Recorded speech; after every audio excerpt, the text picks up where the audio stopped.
Hello, everybody, and welcome to a CLNS Patriots Roundtable. Alex Barth alongside Michael Angie today, recapping the weekend that was for the New England Patriots, the first official weekend of the 2018 free agency period.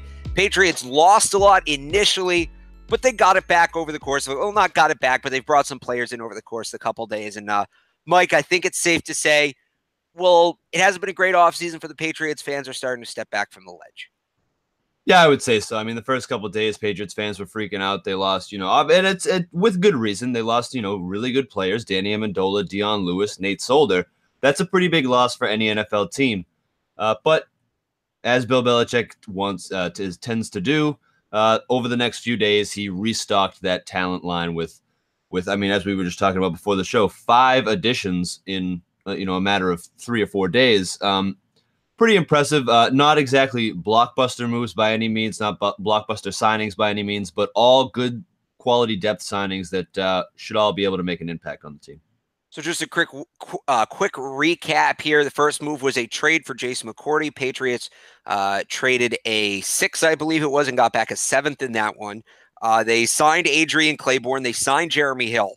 They signed Matt Tobin, and then last night they traded for Cordero Patterson, moving down from the 5th round to the 6th round, 26 spots, receiver and kick returner Cordero Patterson. Last night I did stumble on my words, called him a punt returner, and I want to thank Raider Nation in the replies on YouTube for not furthering the stereotype of Raider Nation when a poor kid made a little mistake. They handled that very maturely, so thanks to them. Mike, obviously there's some, Tobin, Claiborne, not on the same scale, but which one of these signings stood out to you the most? Or trades or whoever, acquisitions?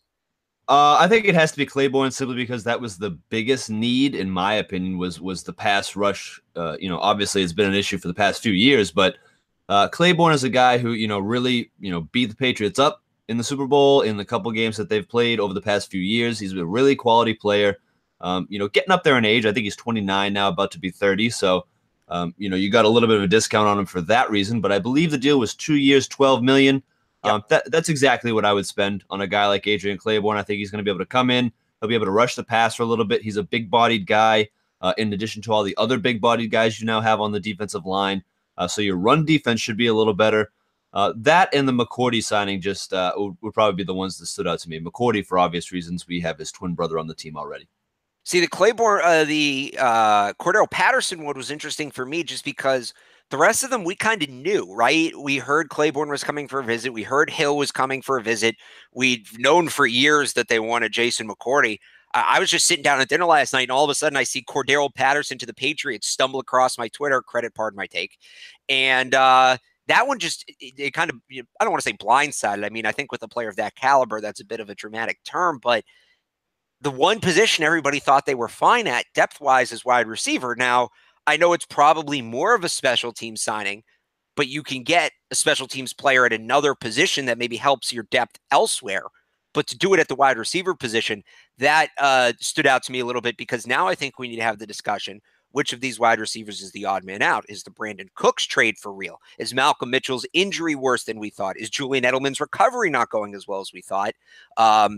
Is there possibly an odd man out at receiver? And that leads me to my next question. Look, when you throw in the chemistry with Brady, this is a non-question, but just on the surface, right? If you're playing Madden, if you're assigning overalls, so throw in the injury aspect, throw in the what they can and can't do, the overall versatility and the abilities. Who's a more valuable player, Danny Amendola for $8 million or Cordero Patterson for $5 million? I would still personally take Danny Amendola simply because of the playoff clutch gene that you can't really, bear out in the numbers. I would take Amendola for that simple reason. And we've seen him come up massively in Super Bowls, not even just playoff games, in Super Bowls. We've seen him come up huge. Cordero Patterson, I couldn't even tell you the last big catch he's made.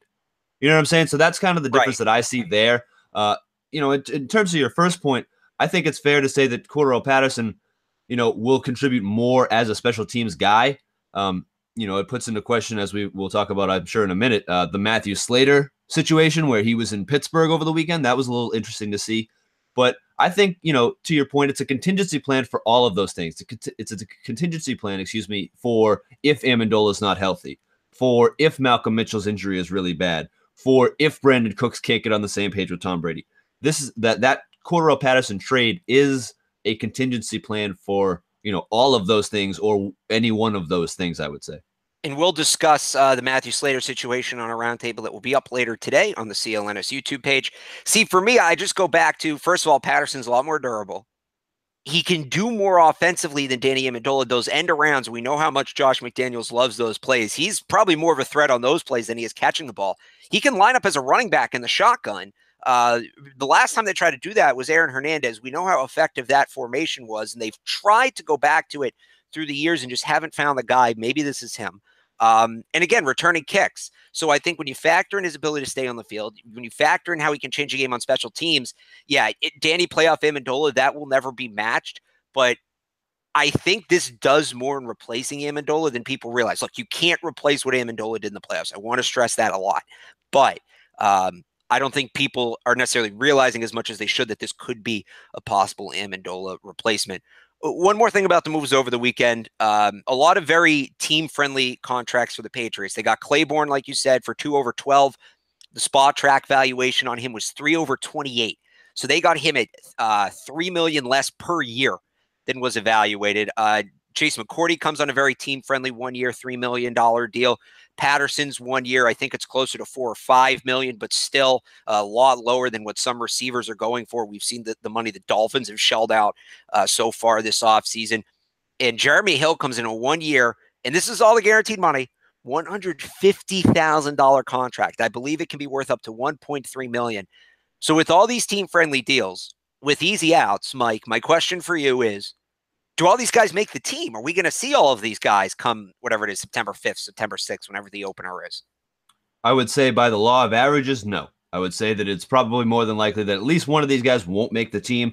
I have my eye on Jeremy Hill. You just said the magic number, $150,000. That guy is 100% expendable.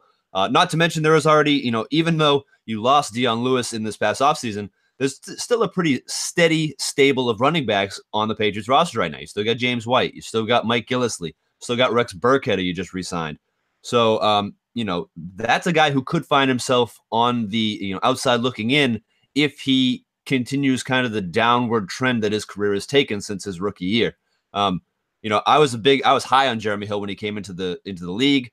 I had him on my fantasy team his rookie year and his sophomore year. One of those years worked out a lot better than the other one.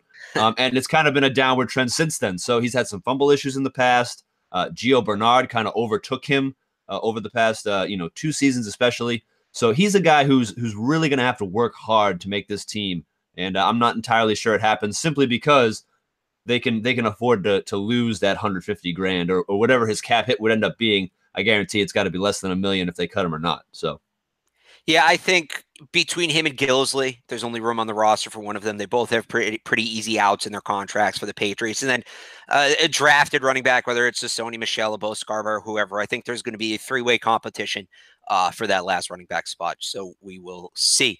This roundtable has been brought to you by DraftKings. Go to DraftKings.com use the promo code, CLNS for a discount when you sign up. It's also brought to you by RxBar. Go to rxbar.com. There's the /CLNS for 25%.